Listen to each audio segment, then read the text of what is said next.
Hello बच्चों, कैसे हैं आप सब। तो बच्चों, हम लोगों ने अभी पिछले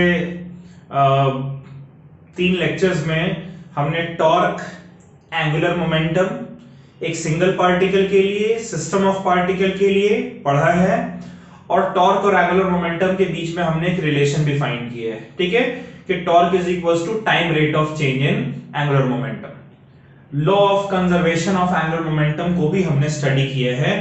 अब जो भी कॉन्सेप्ट हमने टॉर्क और एंगुलर मोमेंटम पे बेस सीखा है, उस पे बेस हम लोग आज न्यूमेरिकल्स करने जा रहे हैं। ठीक है, तो 2 सवाल मैंने आपके सामने बोर्ड पर लिख रखे हैं। इन दोनों सवाल को हम लोग पहले समझते हैं, उसके बाद फिर हम लोग इसको सॉल्व करेंगे। ठीक है बच्चों, क्वेश्चन कह रहा है, आसान सवाल है दोनों।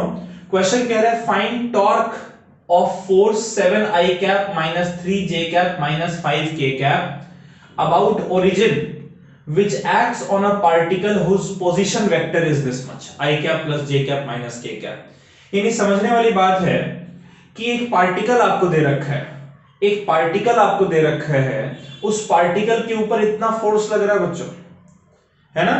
Find torque of a force this much, यानी कि आपको फोर्स गिवन है। किसके ऊपर फोर्स लग रहा है? एक पार्टिकल के ऊपर लग रहा है, और उस पार्टिकल का पोजीशन क्या है? तो कह रहे हैं कि ओरिजिन के अबाउट फाइंड करना है, और ओरिजिन से उस पार्टिकल का पोजीशन वेक्टर आपको गिवन है।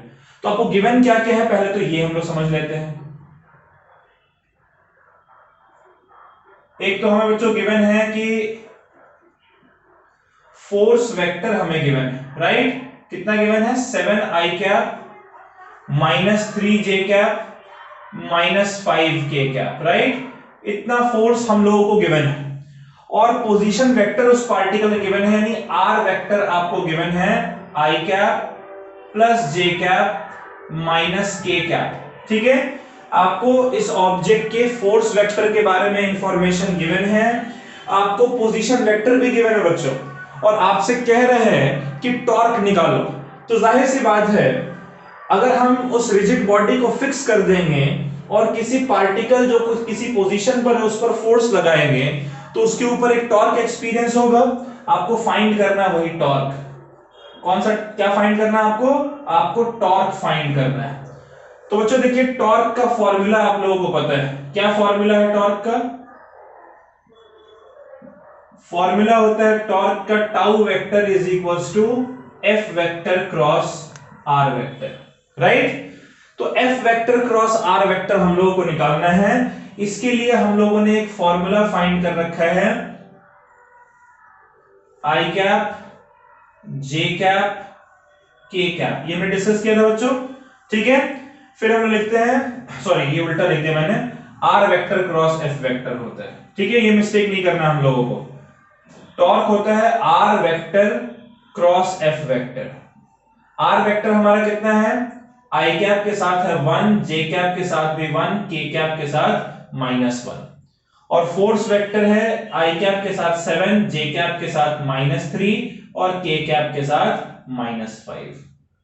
ठीक है, चलिए ये हम लोग फाइंड आउट करते हैं कि ये टॉर्क हमारा कितना होगा। कितना होना चाहिए बच्चों टॉर्क?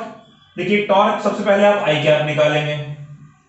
आई कैप निकालते वक्त हमने क्या सीखा है कि आई कैप वाले टर्म्स को छुपा लेंगे, तो ये हो जाएगा 1 इंटू -5 यानी -5, फिर एक माइनस साइन आएगा, फिर -3 into -1 minus into minus plus, तो ये हो जाएगा 3। क्लियर है? उसके बाद फिर आएगा माइनस जे कैप। ठीक है, अच्छा जे कैप करने के दौरान क्या करेंगे बच्चों हम लोग? जे कैप करने के दौरान जे कैप वाले कंपोनेंट्स को हम लोग हाइड कर देंगे। ठीक है, जे कैप निकालते वक्त जे कैप वाले कंपोनेंट्स को हम लोगों ने हाइड कर देना है। तो हो जाएगा 1 इंटू -5 यानी कि -5, और 7 इंटू -1 -7, लेकिन पहले से ही एक माइनस लगा हुआ है यहां पर, और 7 इंटू -1 -7 आ रहा है, तो -7 और ये माइनस मिलकर हो जाएगा +7। क्लियर है? और उसके बाद फिर हम लोग लेंगे प्लस के कैप, और के कैप के टाइम पे हम लोग के कैप वाले टर्म को छुपा देते हैं। वो 1 इंटू -3 यानी कि -3, फिर एक माइनस साइन, 7 इंटू 1 7, तो टॉर्क जो हमारा निकल कर आ रहा है बच्चों, वो टॉर्क क्या होगा, ये टॉर्क होगा -8 i कैप,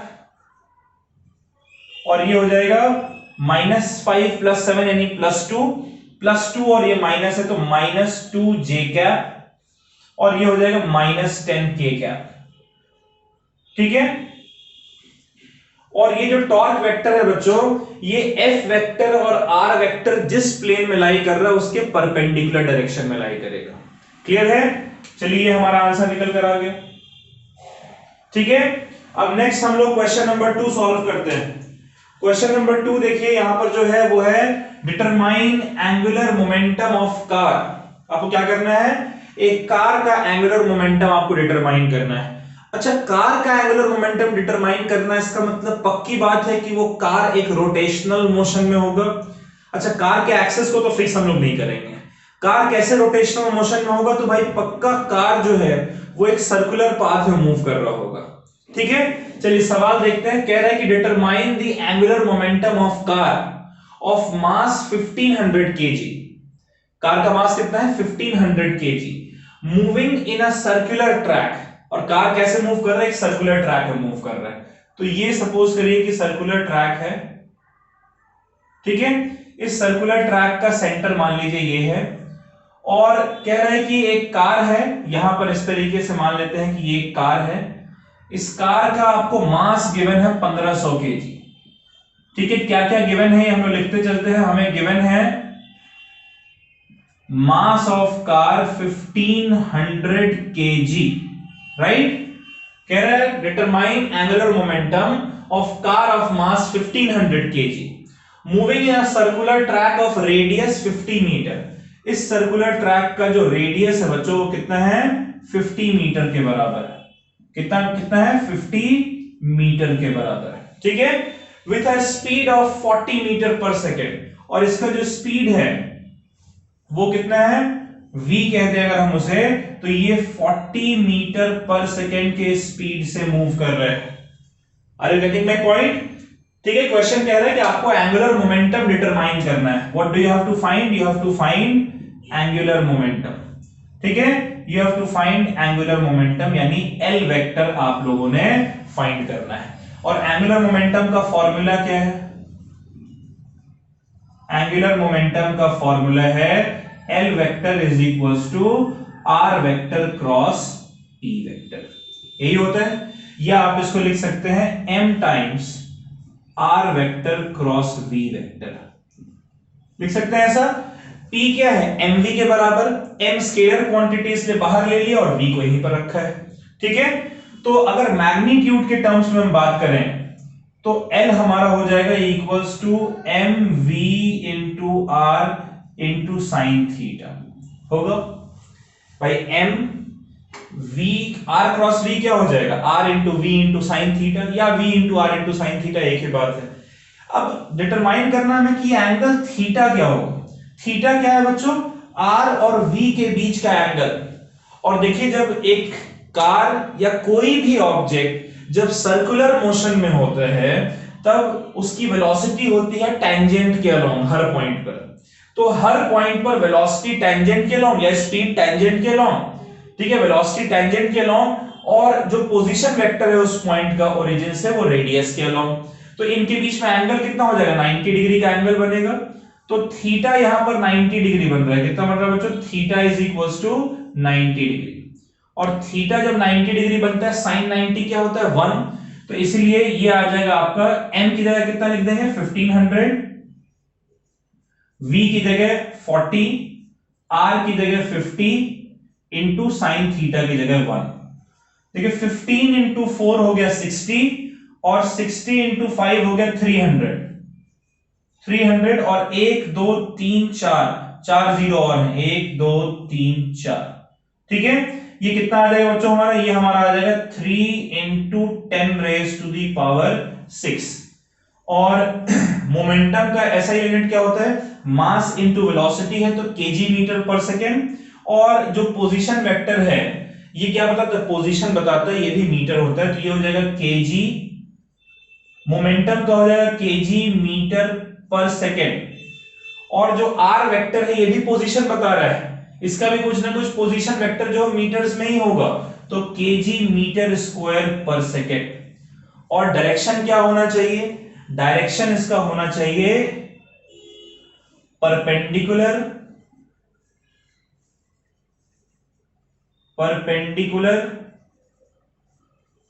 टू प्लेन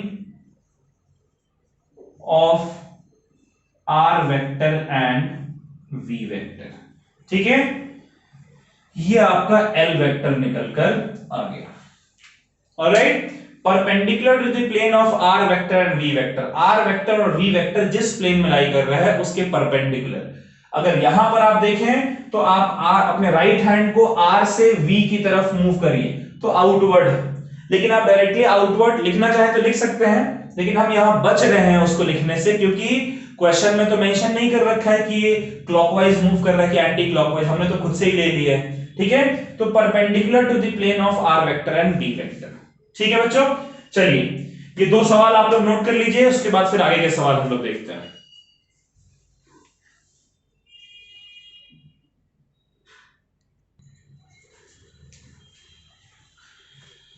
चलिए बच्चों, एक क्वेश्चन हम लोग टॉर्क एंड एंगुलर मोमेंटम में करते हैं।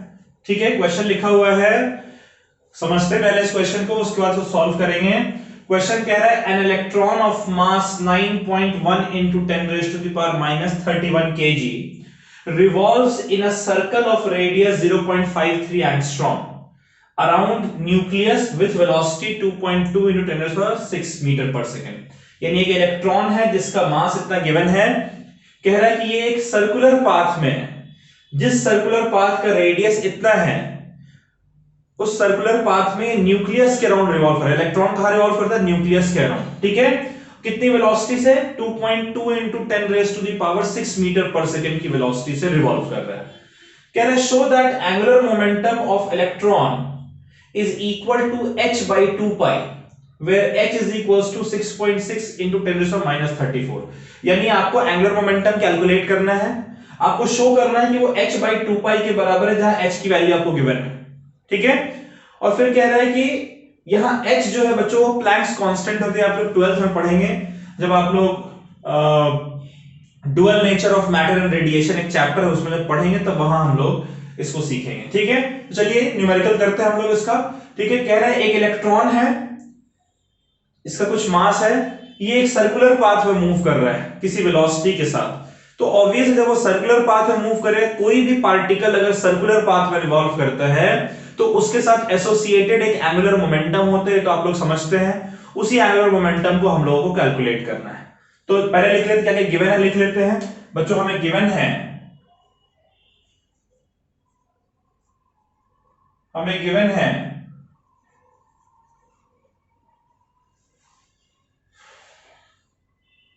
कि इलेक्ट्रॉन का मास, इलेक्ट्रॉन के मास को हम लोग me सिंबल से रिप्रेजेंट करते हैं। ठीक है, तो इलेक्ट्रॉन का जो मास है ये आपको गिवन है 9.1 into 10 raised to the power minus 31 kg।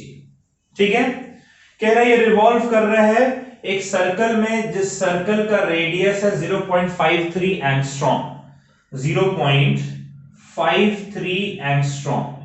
अच्छा, ये a और s के ऊपर ऐसे 0 लिख रहे हैं, ये एंगस्ट्रॉम है, ये होता है 10 raised to the power minus 10 metre. ठीक है, ये याद रखिएगा आप लोग, ये होता है 0.53 और एंगस्ट्रॉम होता है 10 raised to the power minus 10 metre. ठीक है, ये न्यूक्लियस के अराउंड रिवॉल्व कर रहा है with a velocity 2.2 into 10 raised to the power 6 metre पर सेकेंड। ऑलराइट बच्चों, और कह रहा है कि आपको जो प्लैंक्स कांस्टेंट है h, उसकी वैल्यू गिवन है 6.6 into 10 raised to the power minus 34 joule second. और क्या आपको शो करना है, यू हैव टू प्रूव कि जो एंगुलर मोमेंटम है वो h अपॉन 2 पाई के बराबर होता है। ठीक है, तो देखिए सबसे पहली बात तो कि जो फॉर्मूला हम लोग यूज करने जा रहे हैं एंगुलर मोमेंटम का, वो फॉर्मूला क्या होगा बच्चों, वो फॉर्मूला है L is equals to M V, M की जगह एम ही लिख रहे हैं, M V R into sine theta. Magnitude में अगर बोले तो यही होता है। mv क्या है? Momentum, r radius into sine theta, r cross p होता है, यानी r into p into sine theta, p की जगह मैंने mv लिख दिया है। ठीक है, तो अब जरा देखिए l की वैल्यू हमारे कितनी आती है। l हमारा आ जाएगा मास ऑफ इलेक्ट्रॉन की जगह 9.1 into 10 raise to the power -31, right. Velocity की जगह 2.2 into 10 raise to the power 6, radius की जगह 0.53 into 10 raise to the power -10, और साइन थीटा क्या होगा बच्चों? देखिए ये आपका न्यूक्लियस है, ठीक है, मान लेते हैं ये आपका न्यूक्लियस है, और ये वो सर्कुलर पाथ है जिसमें इलेक्ट्रॉन रिवॉल्व कर रहे हैं। तो भाई इस सर्कुलर पाथ का रेडियस ये है, और इलेक्ट्रॉन जो रिवॉल्व कर रहा है तो इस पॉइंट पर उसकी वेलोसिटी इस डायरेक्शन में, ठीक है, यानी टैंजेंट के अराउंड। तो भाई वेलोसिटी और रेडियस के बीच में कितना एंगल है? 90 डिग्री का एंगल है।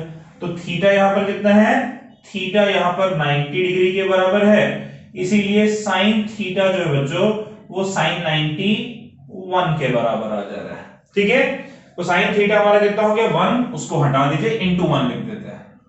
अब देखिए ये कितना आ रहा है हमारा 9.1 इंटू 2.2 इंटू 0.53 इंटू 10⁻31 -41, और ये जाएगा तो 10⁻⁻35 रह जाएगा। ठीक है, ओके, अब इसको मल्टीप्लाई करना है। 0.53 इंटू 2.2, 0.53 इंटू 2.2, ठीक है। देखिए 22 3 होता है 66, कैरी बचा 6, ठीक है। 22 में इकट्ठे करो, 22 इंटू 3 66, कैरी बचा 6, 22 इंटू 5 110 और 6 160, ठीक है। 1 2 और 3 डिजिट के आगे डेसिमल लगाना है, इसलिए हो गया 1.166, ठीक है। इसको लगभग 1.16 हम लोग लिख सकते हैं, राइट। अब 1.16 को 9.1 से मल्टीप्लाई करना है, 1.16 इंटू 9.1, ये तो आपका 116 आ जाएगा, और 9 6 जा 54, कैरी ओवर 5, 9 1 जा 9 और 5 14 का 4, कैरी ओवर 1, 9 1 जा 9 और 1 10, ठीक है। ये हो गया 4, 1 और 4 5, ये भी 5, और ये आपका आ रहा है, ठीक है। 3 डिजिट के आगे डेसिमल लगाना है, यानी इसकी वैल्यू आपकी आ रही है 10.554 into 10 raise to the power -35। यहां पर बच्चों -34 का पावर है, इसलिए मैं यहां पर -34 लिख रहा हूं, और एक जो 10⁻⁻1 है उसको नीचे भेजकर 10 से डिवाइड कर देते हैं। ये बात समझ में आ रही है आपको? -35 था तो -34 लिखा, तो एक और 10⁻⁻1 क्या किया मैंने, नीचे भेज दिया, 10⁻+1 यानी 10 बच गया। तो ये आपका आ रहा है 1.0554 इंटू 10⁻⁻34, जिसको आप लिख सकते हैं 1.05, ठीक है, अप्रोक्सीमेट करके, इंटू 10⁻⁻34। क्लियर है? ठीक है, चलिए कैलकुलेशंस में मिटा दे रहा हूं, यहां पर जो रफ में किया था हमने। ओके, ये तो L की वैल्यू हमें मिल गई, इसे मैं कह दे रहा हूं इक्वेशन नंबर 1।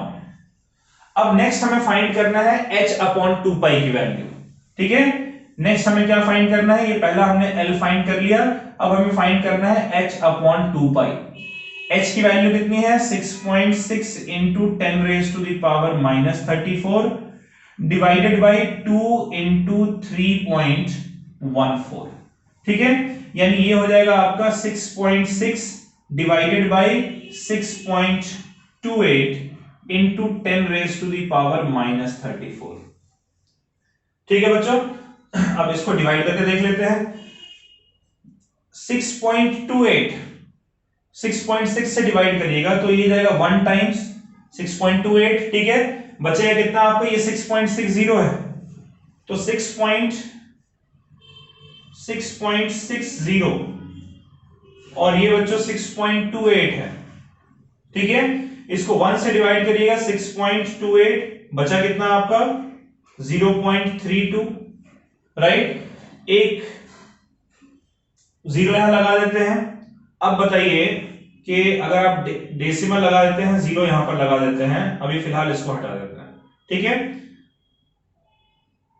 सॉरी, चलिए अब ये कितने टाइम्स जाएगा 6.28, ये 5 टाइम्स अगर करेंगे तो कितना हो जाएगा, 5 टाइम्स करके आप देखिए यहां पर 2 डिजिट था। अच्छा चलिए इसको हटा देते हैं, डेसिमल हमारा हट जाएगा डायरेक्ट, डेसिमल हमने हटा दिया, हमारा कितना आया, हमारा 32 आया था, राइट, 32 आया था बच्चों, 32 आया था, तो हमने एक डेसिमल लगाया, जीरो लिया, ये हुआ 320, अभी भी इससे छोटा है, तो इसलिए हम लोग क्या करेंगे, अब हम लोग एक जीरो लगाएंगे यहां पर और एक जीरो यहां पर एक्स्ट्रा पुट कर लेंगे, राइट। अब 628 को आप 5 टाइम्स अगर करेंगे, 5 टाइम्स अगर करेंगे तो ये होगा 3140, अभी भी 60 बच रहा है, यानी लगभग ये 1.05 समथिंग ही आएगा, तो ये आपका आ जाएगा 1.05 h/2 अगर इक्वेशन 1 और 2 कंपेयर करें, क्या करें बच्चों, अगर हम लोग इक्वेशन 1 और 2 को कंपेयर करते हैं, कंपेयरिंग 1 एंड 2, क्या मिलेगा हमें 1 और 2 कंपेयर करने से, कि जो एंगुलर मोमेंटम L है वो h/2 के बराबर है। देखिए एग्जैक्टली बराबर नहीं है, लेकिन लगभग 99.9% अप्रोक्सीमेटली बराबर है, तो हम मान लेते हैं कि ये बराबर है, ठीक है, ये हमने कर दिया प्रूफ, ठीक है। अगर मान लीजिए सवाल में सिर्फ यहां तक देकर आपको एंगुलर मोमेंटम फाइंड करने को बोलता तो आप फिर यहां तक करते, ठीक है। ये दो तरीके के सवाल बन गए, तो ये प्रूफ कर दिया। अगर ये शो दैट एंगुलर मोमेंटम ये नहीं होता और कहता है कि फाइंड एंगुलर मोमेंटम, तो भी आप ये फॉर्मूला पुट करके और इसको सॉल्व कर लेते हैं, ठीक है, यहां आपका आंसर निकल कर आया था। चलिए इसको नोट कर लीजिए बच्चों, एक सवाल हम लोग और करते हैं।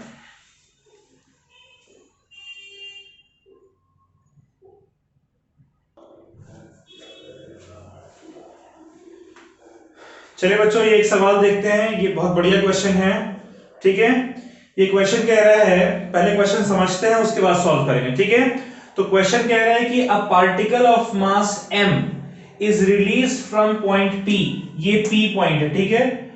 एक पार्टिकल है जिसका मास m है, कितना मास है पार्टिकल का, एक पार्टिकल है जिसका मास m है, उसे हम लोग P पॉइंट से रिलीज कर रहे हैं, और P पॉइंट का पोजीशन दे रखा है x is equal to x0, यानी समझिए कि x एक्सिस पर ओरिजिन से x0 डिस्टेंस की दूरी पर एक पॉइंट है P, ठीक है, ओरिजिन से x0 दूरी पर x एक्सिस पर एक पॉइंट है P, यहां से हम लोग m मास के पार्टिकल को रिलीज कर रहे हैं, और जब रिलीज करते हैं तब क्या कह रहा है कि falls vertically along y axis, यानी ये नीचे की तरफ ऐसे गिरता है, ठीक है।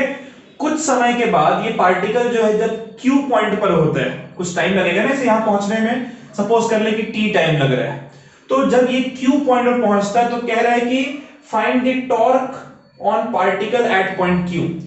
Q कह रहा है कि ये Q पॉइंट पर टॉर्क कैसे लगेगा, देखिए एक तो Q पॉइंट पर जब ये फॉल करते इस पर mg फोर्स लग रहा है, राइट, और इसका ओरिजिन के रेस्पेक्ट में कुछ पोजीशन है, तो अगर ये पार्टिकल रिजिड बॉडी के अंदर हुआ तब इसके ऊपर कोई ना कोई टॉर्क तो जरूर लगेगा यहां पर, ठीक है, तो वो टॉर्क आपको निकालना है। फिर कह रहा है find angular momentum of particle at this point, एक तो आपने टॉर्क कैलकुलेट करना है, दूसरा जिस टाइम पर ये यहां पर है वहां पर उसका एंगुलर मोमेंटम भी फाइंड करना है, और आपको शो करना है तीसरे पार्ट में कि टॉर्क जो है वो dl/dt के बराबर है। क्लियर है? फिर से एक बार सवाल समझ लीजिए, क्वेश्चन कह रहा है कि x एक्सिस पर ओरिजिन से x0 डिस्टेंस की दूरी पर एक पॉइंट है P, इस P पॉइंट से हम एक m मास के पार्टिकल को रिलीज करते हैं, और जब हमने इसको रिलीज किया तब ये नेगेटिव y एक्सिस यानी नीचे की तरफ फॉल कर रहा है y एक्सिस के लॉन्ग वर्टिकल डायरेक्शन में। कह रहा है कि कुछ समय के बाद जब वो Q पॉइंट पर पहुंच जाता है और Q पॉइंट पर उस पर mg फोर्स लग रहा है, उस दौरान उसका टॉर्क कितना है, उस दौरान उसका एंगुलर मोमेंटम कितना है, ये दोनों फाइंड करना है, और फिर आपको शो करना है कि टॉर्क जो है वो dl/dt के बराबर है। क्लियर है बच्चों? तो आपके पास क्या क्या गिवन है, सबसे पहले तो ये लिखते हैं हम लोग क्वेश्चन में क्या क्या गिवन है, पहले ये समझ लेते हैं हम लोग। एक तो हमें गिवन है कि जो पार्टिकल है उसका मास कितना है m, उसका जो इनिशियल पोजीशन है वो x0 के बराबर है, ठीक है। और उसके ऊपर q पॉइंट पर जो फोर्स लग रहा है वो mg के बराबर है, और एंगल आपको थीटा दे रखा है with respect to, angle theta है with respect to negative y axis. Clear है? अच्छा, ये अगर थीटा है तो ये भी तो थीटा होना चाहिए ना, ऑल्टरनेट इंटीरियर एंगल के हिसाब से। चलिए तो हम लोग फाइंड करते हैं पहला पार्ट। पहला पार्ट हमें फाइंड करना है टॉर्क, और टॉर्क के लिए क्या फॉर्मूला हम लोग यूज करेंगे? टॉर्क के लिए फॉर्मूला हम लोग यूज करते हैं tau is equals to R F sine theta, right? ये फॉर्मूला लगता है। अच्छा, आर क्या है? आर पोजीशन वेक्टर का मैग्नीट्यूड है, उसको हम आर ही लिखेंगे, ठीक है। और एफ जो है, एफ जो है आपका mg के बराबर है, इसलिए R mg into sine theta. और बच्चों साइन थीटा जो हमारा होता है वो होता है परपेंडिकुलर अपॉन हाइपोटेन्यूज, यही होता है।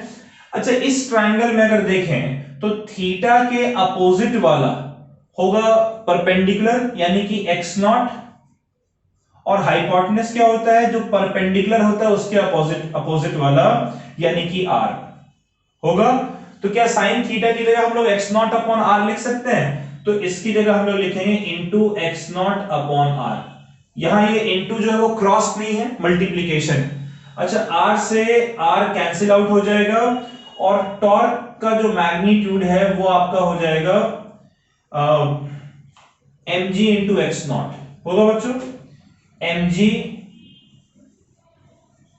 Into x0। ये हमारा पहला आंसर निकल कर आ गया, इसको हम इक्वेशन नंबर 1 कह रहे हैं, ठीक है। ये टॉर्क आपका हो जाएगा।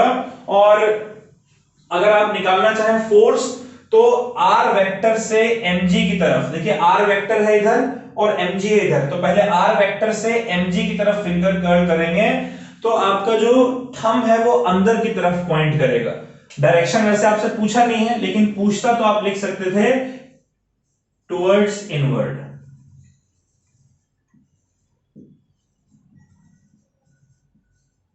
ठीक है, चलिए सेकेंड पार्ट देखते हैं इस क्वेश्चन का। क्वेश्चन का जो सेकेंड पार्ट है कह रहा है find angular momentum of particle at this time. क्या फाइंड करना है? एंगुलर मोमेंटम फाइंड करना है। एंगुलर मोमेंटम का फॉर्मूला क्या है? एंगुलर मोमेंटम का फॉर्मूला होता है L is equals to mvr sin theta, होता है बच्चों mvr sin थीटा। भाई r क्रॉस p यानी r into p into sine theta, ठीक है। तो r है, p की जगह mv लिख दिया into sine theta. Scalar form में लिखा, मैग्नीट्यूड लिख रहे हैं तो किसी को भी पहले और बाद में मल्टीप्लाई कर सकते हैं, राइट। वेक्टर फॉर्म में लिखते तब आपको ऑर्डर देखना पड़ता। तो भाई यहां पर देखिए m तो पार्टिकल का मास है, ठीक है। इसकी वेलोसिटी कितनी होगी अभी हम लोग फाइंड आउट करेंगे, into r multiplied by sine theta हमारा है x0 अपॉन r। तो r से r हमारा कट गया, ठीक है। अच्छा, वेलोसिटी क्या होगी इस पार्टिकल की? यहां पर देखिए, यहां पर जब हमने इसको रिलीज किया तब इसकी इनिशियल वेलोसिटी थी 0, और इस पर जो एक्सेलरेशन है वो acceleration due to gravity g के बराबर है, राइट। तो अगर आप फर्स्ट इक्वेशन ऑफ मोशन लगाते हैं, फर्स्ट इक्वेशन ऑफ मोशन क्या होगा बच्चों? First equation of motion v is equals to u plus gt, right. a की जगह हम लोग g पुट कर देंगे। इनिशियल वेलोसिटी u हमारा 0 है, इसलिए इसे हम लिख सकते हैं v is equals to gt के बराबर, ठीक है। अगर मैं यहां पर v की जगह gt लिखूं तब मेरा देखिए जो एंगुलर मोमेंटम L है वो आ जाएगा m gt into x0, right. और इसको अगर हम अरेंज करके लिखें तो इसको हम लिख सकते हैं mg x not multiplied by T. ये हमारा एंगुलर मोमेंटम निकल कर आ गया। क्लियर है बच्चों? ठीक है, वो बात समझ में आ रही है? mvr sin थीटा की जगह x not upon r put किया, r और r कैंसिल आउट हो गया, mv इंटू x नॉट आ गया। ठीक है, तो और v हमें निकालना है भाई, यहां पर ये इनिशियल वेलोसिटी 0 है, तो इतनी दूरी कवर करा t टाइम में इसकी वेलोसिटी कितनी हो जाएगी q पॉइंट पर, तो फर्स्ट इक्वेशन ऑफ मोशन से निकाल लिया, v is equals to gt आ गया, उसकी जगह gt पुट कर दिया, t को अलग से लिख दिया और mg x नॉट, क्योंकि mg x नॉट देखिए यहां पर भी है। ठीक है, mg x naught into t। अब थर्ड पार्ट आपको प्रूव करना है कि क्या प्रूव करना है यहां पर, to prove torque is equals to rate of change in time, rate of change in angular momentum. तो ऐसा करते हैं हम लोग, पहले dl l हमारे पास है, dl बाई dt निकाल लेते हैं भाई। सबसे पहली बात dl बाई dt निकाल लेते हैं। dl बाई dt क्या हो जाएगा, d अपॉन dt, और l की जगह लिख लेंगे mg x naught into T. Notice करिए m मास है constant, g acceleration due to gravity है कांस्टेंट, x नॉट जो है वो इस p पॉइंट का इनिशियल पोजीशन वो भी कांस्टेंट, ये पूरा टर्म कांस्टेंट है, इसलिए mg x नॉट को मैं बाहर ले रहा हूं तो क्या हो जाएगा dt अपॉन dt, और dt अपॉन dt 1 होता है, इसीलिए हमारा dl अपॉन dt आ गया equals to mg x naught, और mg x नॉट तो बच्चों टॉर्क के बराबर है, तो यहां से आप कंक्लूड कर सकते हैं कि टॉर्क जो है वो dl बाई dt के बराबर है। ठीक है, ये हमने कर दिया प्रूफ।